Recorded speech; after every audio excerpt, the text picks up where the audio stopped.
Bonjour et bienvenue. Nous allons voir le compte et sa présentation. La notion du compte constitue la base de la comptabilité. Prenons un exemple. Les opérations effectuées par l'entreprise Suleiman en décembre sont comme suit. Pour chaque opération, nous allons indiquer l'origine du flux monétaire et sa destination. Alors, nous avons le 1.12, achat de marchandises payées en espèces. Alors, c'est la caisse qui nous a permis d'effectuer l'opération. Donc, l'origine, c'est la caisse et la destination, c'est achat de marchandises. Le 3.12, reçu du client Hamid en espèces. Alors, le client Hamid nous a versé une somme d'argent. Donc, l'origine du flux monétaire, c'est client. La destination, c'est la caisse. Le 14.12, retrait de la banque pour alimenter la caisse. L'origine, c'est la banque, on a retiré de la banque et on a alimenté la caisse. La destination, c'est la caisse. Le 16.12, paiement du fournisseur Rachid en espèces. C'est nous qui avons payé, donc l'origine, c'est la caisse. Le flux monétaire, il part de la caisse pour payer le fournisseur qui serait la destination. Le 25.12, vente de marchandises contre chèque bancaire. L'origine de l'opération, c'est la vente de marchandises. Autrement dit, l'origine du flux monétaire, c'est la vente de marchandises. Si on n'a pas vendu, il n'y aurait pas de flux monétaire. Et la destination, c'est la banque puisque le paiement était par chèque bancaire. Le 28.12, achat de timbres fiscaux en espèces. L'origine, c'est la caisse. La destination, c'est achat de timbres fiscaux. Le 31.12, vente de marchandises contre espèces. L'origine, c'est la vente de marchandises. Et puisque le paiement était en espèces, la destination, c'est caisse.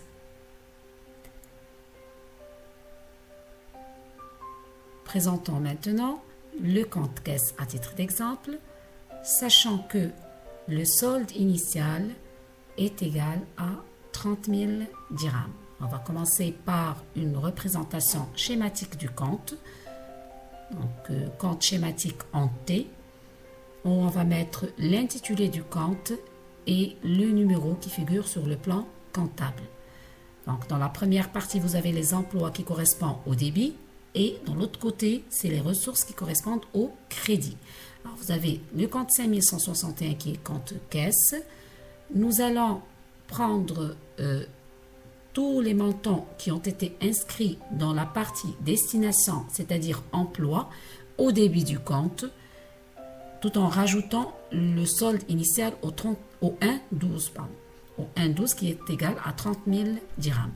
De l'autre côté, nous allons représenter tout ce qui a été mis dans la colonne origine ressources qui va être crédité. Donc, quand la caisse elle est origine, elle va être créditée.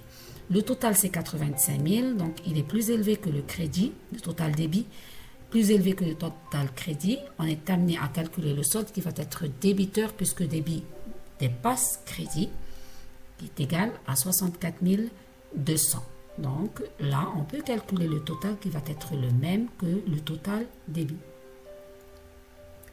On va passer à une autre présentation, compte à colonne séparée. C'est le même principe toujours, débit et crédit, intitulé du compte, mais la seule différence, c'est qu'on a rajouté le motif de l'opération, c'est-à-dire le libellé.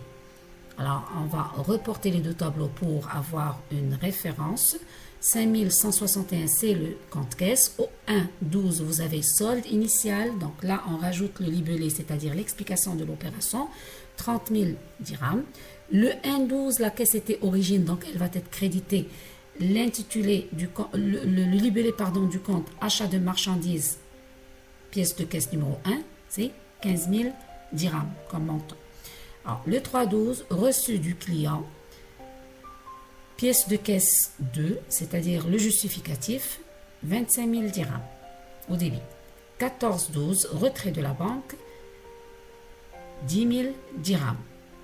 Donc là, toujours, la caisse était, dans ces cas-là, comme destination. Alors, le 16-12, paiement du fournisseur, 5 000 dirhams. La caisse était origine, donc elle va être créditée. Le 28-12, achat de timbres fiscaux, 800 dirhams. Et le 31-12, vente de marchandises. La caisse était destination, donc elle va être débitée de 20 000 dirhams. On va être aussi amené à calculer le solde qui va être débiteur puisque le total débit dépasse le total crédit ce qui est égal à 64 200. Le total maintenant, il est équilibré, donc l'égalité entre les deux. On va passer au compte à colonne mariée.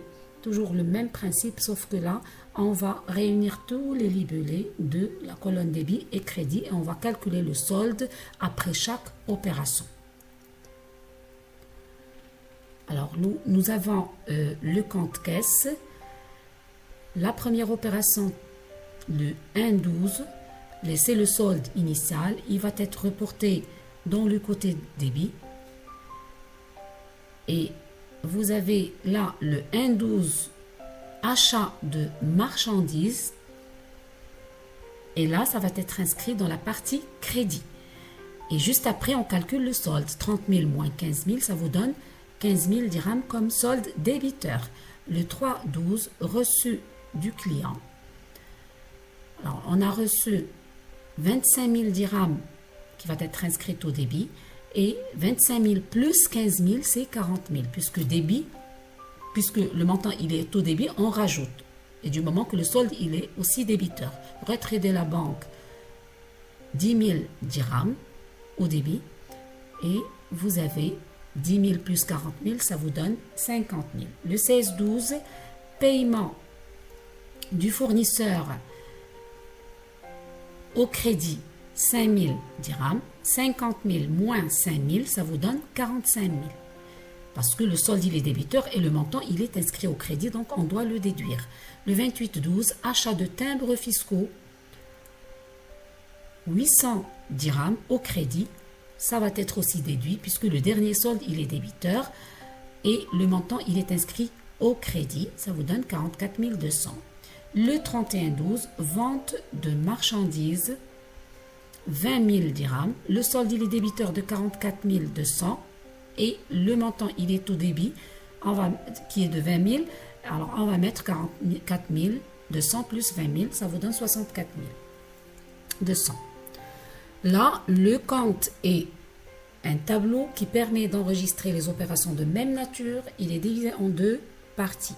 Partie débit, partie gauche du compte représentant la destination du flux monétaire. Crédit, la partie droite du compte représentant l'origine du flux monétaire. Et là, vous avez ce qu'on a cité tout à l'heure, le solde d'un compte, c'est bien sûr la différence entre débit et crédit. Quand il est supérieur, quand débit supérieur à crédit, on dit que le solde il est débiteur. Le contraire, on dit que le solde il est créditeur. Si sont égaux, on dit que c'est soldé.